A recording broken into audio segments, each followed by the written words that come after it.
ఆ కేసులలో ఆ ఎఫ్ఐఆర్ ఫైల్ అయిన దాంట్లో మా పేర్లు నా పేరు కావచ్చు, మా అక్క పేరు కావచ్చు, ఎక్కడ కూడా మా పేర్లు లేవు. మేము ఎక్కడ తప్పు చేసినట్టు మీరు ఎక్కడైనా నిరూపించండి. మేము కంపల్సరీగా ఎక్కడైనా రావడానికి సిద్ధంగా ఉన్నాం. బాధితుల పక్షాన మేము నిలబడడానికి సిద్ధంగా ఉన్నాము. కంపల్సరీగా ఇదైతే గట్టిగా చెప్తా. ఆ ఆంజనేయ స్వామి మీద ఒట్టేసి చెప్తున్నా. మా బంజారా కుల దైవమైనటువంటి సేవాలాల్ సాక్షిగా చెప్తున్నా. తుల్జా భవాని మా అమ్మవారు, తుల్జా భవాని అమ్మవారి పైన అమ్మవారి పైన ఒట్టేసి చెప్తున్నా. మాకు ఈ మైక్రో ఫైనాన్స్ స్కామ్కి ఎటువంటి సంబంధం లేదు. దయచేసి గమనించగలరని చెప్పేసి కోరుకుంటున్నా. అండ్ ఇంకో విషయం ఏంటంటే, బండి శివ అనే వ్యక్తి వేరు, శివ చౌహాన్ అనే వ్యక్తి వేరు. శివ చౌహాన్ నేను. ఈ బండి శివ అనే పేరుని తీసుకొచ్చి శివ చౌహాన్ అని చెప్పేసి మొత్తం ఈ ట్రోల్స్ ఎందుకు జరుగుతున్నాయో మాకు అర్థం కావట్లేదు. ప్రతి వీడియో పోయినా మా అక్క ఫోటో పెట్టి ఇది చేస్తున్నారు. ప్రధాన నిందితున్న నేనని చెప్పేసి వచ్చిన ఆరోపణ ఏదైతే ఉందో ఈరోజు మంగ్లీ పైన అటాక్గా మారిపోయింది. దీని వెనకాల ఎవరున్నారు ఏంటి అని చెప్పేసి వాస్తవాలు ముందు అది తెలియాల్సిన విషయం. అది డిపార్ట్మెంట్ ముందు పెడుతుంది. ప్రతి ఒక్కరిని శిక్షించాలి, బాధితులకి న్యాయం జరగాలని చెప్పేసి కోరుకుంటున్నాను. 14 ఏళ్ళుగా ఒక్కొక్క మెట్టు ధర్మంగా, ఒక్కొక్క మెట్టు ప్రతి పాట ఒక శక్తిలాగా వచ్చే ఒక పాటని ఆమె ముందుకు తీసుకొస్తూ జనాల్ని అంత ఇదిగా తీసుకొస్తూ అంత ధర్మంగా ప్రతిదీ అంత ముందుకు తీసుకొస్తున్నప్పుడు అలాంటి ఒక్కొక్క మెట్టు పవిత్రంగా ఎక్కిన మెట్టుని బదనం చేయడానికి వీళ్ళు ప్రయత్నిస్తున్నారంటే ఎందుకు ఆరోగ్యంగా మాట్లాడదండి? నా ఏ తప్పు లేదు, నా తప్పు లేదని చెప్పేసి ఎందుకు చెప్పకుండా ఉంటుంది? ఆమె సైలెంట్గా ఎందుకు ఉండాలి? మీరు అడిగిన ఏదైతే అవి డబ్బులు ఏవైతే అడిగారో అని చెప్పేసి నాకు ఇట్లా అని చెప్పేసి ఎందుకు మేము ఏదైనా లీగల్గా వెళ్తున్నాం. ఇంతవరకు రాకుండా ఉండడానికి కారణం కూడా అదే. ఈరోజు మమ్మల్ని బదనం చేయాలన్న ఆ ఉద్దేశంతో మీరు ఇంత కుట్ర పన్నుతున్నారే, మీ వెనకాల ఎవరున్నారు? అవన్నీ జరగాల్సిన రీతిలో జరుగుతుంది. ఇవన్నీ మొత్తం క్లీన్ చీట్ వచ్చిన తర్వాత డిపార్ట్మెంట్ పరంగా మేము ఎలా లీగల్గా ఎవరి మీద చర్యలు తీసుకోవాలనేది కూడా తప్పకుండా తీసుకుంటాం. దీంట్లో ఎవరిని వదిలేదైతే లేదు.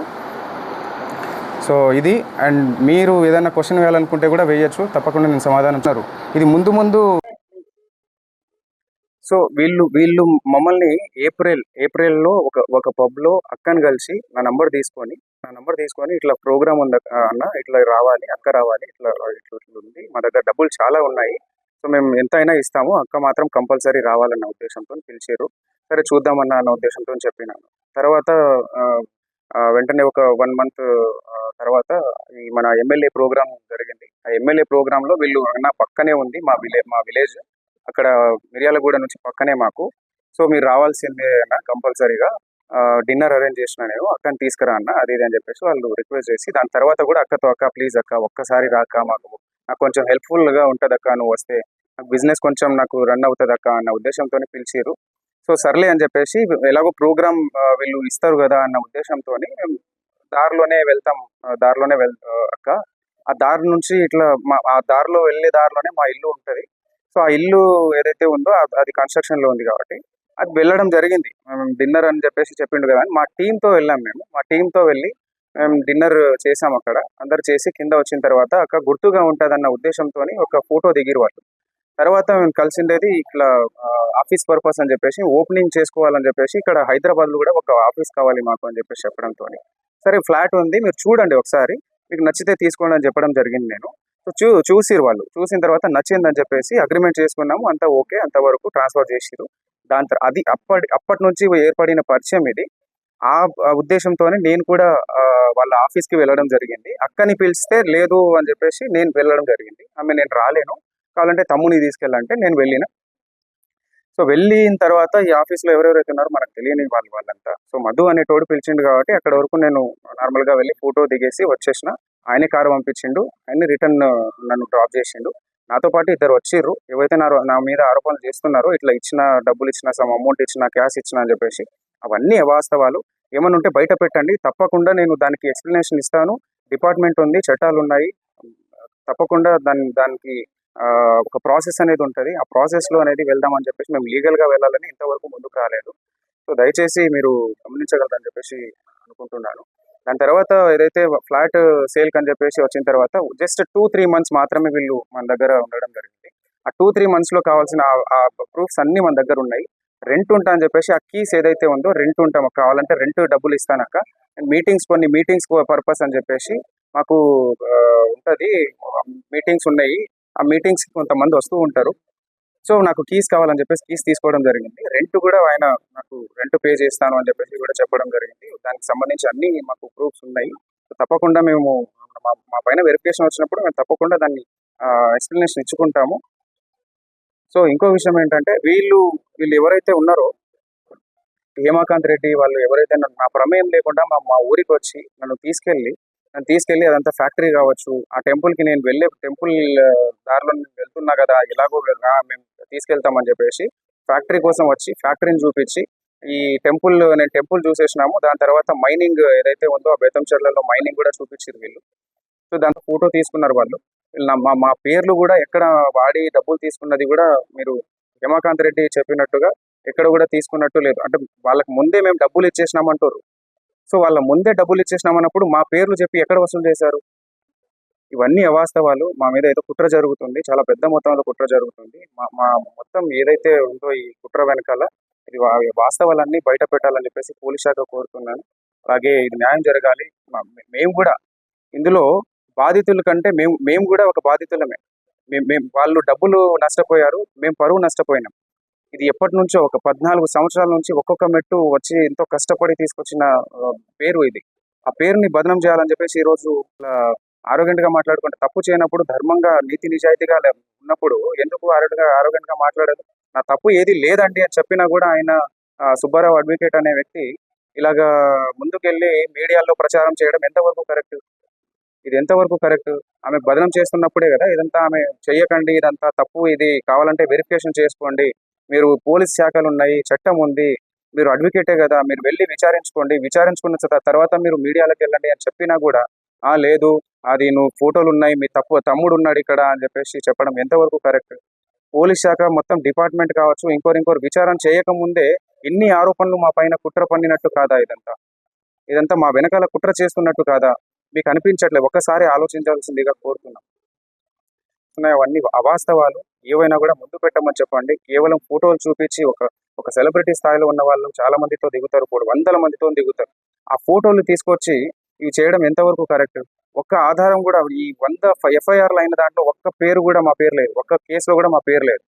ఈ రోజు సుబ్బారావు అడ్వకేట్ అనే వ్యక్తి ఏ కేసు లేకుండా, ఏ ఆధారాలు లేకుండా కేవలం ఆరోగ్యంట్ గా మాట్లాడింది, కేవలం నన్ను ఇబ్బంది పెట్టింది, నన్ను ఇట్లా మాట్లాడింది, ఆమె ఇలా మాట్లాడింది, ఆమె వ్యక్తిత్వం కరెక్ట్ కాదు అని చెప్పడానికి ఆయన ఎవరు? ఆయన ఏదైనా లీగల్ గా వెళ్ళాలి, కానీ ఒక అడ్వకేట్ లీగల్ గా వెళ్ళాలి, చట్టం ద్వారా వెళ్ళాలి. ఏదైనా కోర్టులు ఉన్నాయి, పోలీస్ శాఖలు ఉన్నాయి, వ్యవస్థలు ఉన్నాయి. ఎందుకు ఇవన్నీ ఈ ప్రాసెస్ లో మీడియాలో ఇప్పటికీ స్టిల్ ఈ రోజు కూడా ఆయన వెళ్ళి మీడియాలో ప్రచారం చేయడం జరుగుతుంది. సో ఇవన్నీ మా మీద కుట్ర జరుగుతున్న ప్రాసెస్ అది. సో ఇది జనాలు గుర్తించాల్సిందిగా కోరుతున్నాము. దయచేసి మీడియా మిత్రులు కూడా నేను చెప్పడం ఒకటే, అందరికీ మీరే వాస్తవాలు మీరే బయట పెట్టాలి. సో ఇది కంపల్సరీగా ఇది అయిపోయిన తర్వాత, క్లీన్ షీట్ వచ్చిన తర్వాత, మా తప్పు ఏది లేదు అని చెప్పేసి తెలిసిన తర్వాత దీని మీద తప్పకుండా యాక్షన్ మాత్రమే వీళ్ళు మన దగ్గర ఉండడం జరిగింది. ఆ 2-3 months లో కావాల్సిన ఆ ప్రూఫ్స్ అన్ని మన దగ్గర ఉన్నాయి. రెంట్ ఉంటా అని చెప్పేసి ఆ కీస్ ఏదైతే ఉందో రెంట్ ఉంటాం, కావాలంటే రెంట్ డబ్బులు ఇస్తానక్క, కొన్ని మీటింగ్స్ పర్పస్ అని చెప్పేసి మాకు ఉంటుంది, మీటింగ్స్ ఉన్నాయి, ఆ మీటింగ్స్ కొంతమంది వస్తూ ఉంటారు. సో నాకు కీస్ కావాలని చెప్పేసి కీస్ తీసుకోవడం జరిగింది. రెంట్ కూడా ఆయన నాకు రెంట్ పే చేస్తాను అని చెప్పేసి కూడా చెప్పడం జరిగింది. దానికి సంబంధించి అన్ని మాకు ప్రూఫ్స్ ఉన్నాయి. సో తప్పకుండా మేము మా పైన వెరిఫికేషన్ వచ్చినప్పుడు మేము తప్పకుండా దాన్ని ఎక్స్ప్లెనేషన్ ఇచ్చుకుంటాము. సో ఇంకో విషయం ఏంటంటే వీళ్ళు ఎవరైతే ఉన్నారో హేమాకాంత్ రెడ్డి వాళ్ళు ఎవరైతే నా ప్రమేయం లేకుండా మా ఊరికి వచ్చి నన్ను తీసుకెళ్ళి అదంతా ఫ్యాక్టరీ కావచ్చు, ఆ టెంపుల్కి నేను వెళ్ళే టెంపుల్ దారిలో నేను వెళ్తున్నా కదా, ఎలాగో మేము తీసుకెళ్తామని చెప్పేసి ఫ్యాక్టరీ కోసం వచ్చి ఫ్యాక్టరీని చూపించి నేను టెంపుల్ చూసేసినాము. దాని తర్వాత మైనింగ్ ఏదైతే ఉందో ఆ బేతంచెర్లలో మైనింగ్ కూడా చూపించారు వీళ్ళు.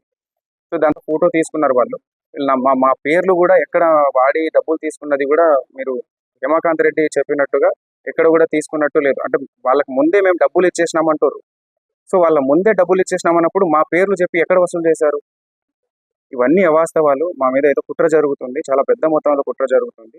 మా మొత్తం ఏదైతే ఉందో ఈ కుట్ర వెనకాల ఇది వాస్తవాలన్నీ బయట పెట్టాలని చెప్పేసి పోలీస్ శాఖ కోరుతున్నాను. అలాగే ఇది న్యాయం జరగాలి. మేము కూడా ఇందులో బాధితుల కంటే మేము కూడా ఒక బాధితులమే. వాళ్ళు డబ్బులు నష్టపోయారు, మేము పరువు నష్టపోయినాం. ఇది ఎప్పటి నుంచో ఒక 14 సంవత్సరాల నుంచి ఒక్కొక్క మెట్టు వచ్చి ఎంతో కష్టపడి తీసుకొచ్చిన పేరు ఇది. ఆ పేరుని బదనం చేయాలని చెప్పేసి ఈరోజు ఆరోగ్యంగా మాట్లాడుకుంటే తప్పు చేయనప్పుడు ధర్మంగా నీతి నిజాయితీగా ఉన్నప్పుడు ఎందుకు ఆరోగ్యంగా మాట్లాడదు? నా తప్పు ఏది లేదండి అని చెప్పినా కూడా ఆయన సుబ్బారావు అడ్వకేట్ అనే వ్యక్తి ఇలాగా ముందుకెళ్ళి మీడియాలో ప్రచారం చేయడం ఎంతవరకు కరెక్ట్? ఇది ఎంతవరకు కరెక్ట్?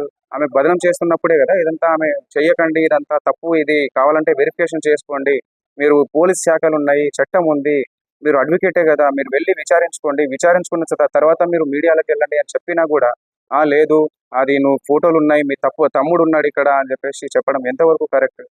పోలీస్ శాఖ మొత్తం డిపార్ట్మెంట్ కావచ్చు, ఇంకోరు విచారణ చేయకముందే ఇన్ని ఆరోపణలు మా పైన కుట్ర పన్నినట్టు కాదా? ఇదంతా మా వెనకాల కుట్ర చేస్తున్నట్టు కాదా? మీకు అనిపించట్లేదు? ఒక్కసారి ఆలోచించాల్సిందిగా కోరుతున్నాం. అవన్నీ అవాస్తవాలు, ఏవైనా కూడా ముందు పెట్టమని చెప్పండి. కేవలం ఫోటోలు చూపించి ఒక సెలబ్రిటీ స్థాయిలో ఉన్న వాళ్ళు చాలా మందితో దిగుతారు, వందల మందితో దిగుతారు. ఆ ఫోటోలు తీసుకొచ్చి ఇవి చేయడం ఎంతవరకు కరెక్ట్? ఒక్క ఆధారం కూడా, ఈ 100 ఎఫ్ఐఆర్లు అయిన దాంట్లో ఒక్క పేరు కూడా మా పేరు లేదు, ఒక్క కేసులో కూడా మా పేరు లేదు. ఈ రోజు సుబ్బారావు అడ్వకేట్ అనే వ్యక్తి ఏ కేసు లేకుండా, ఏ ఆధారాలు లేకుండా కేవలం ఆరోగ్యంగా మాట్లాడింది, కేవలం నన్ను ఇబ్బంది పెట్టింది, నన్ను ఇట్లా మాట్లాడింది, ఆమె ఇలా మాట్లాడింది, ఆమె వ్యక్తిత్వం కరెక్ట్ కాదు అని చెప్పడానికి ఆయన ఎవరు?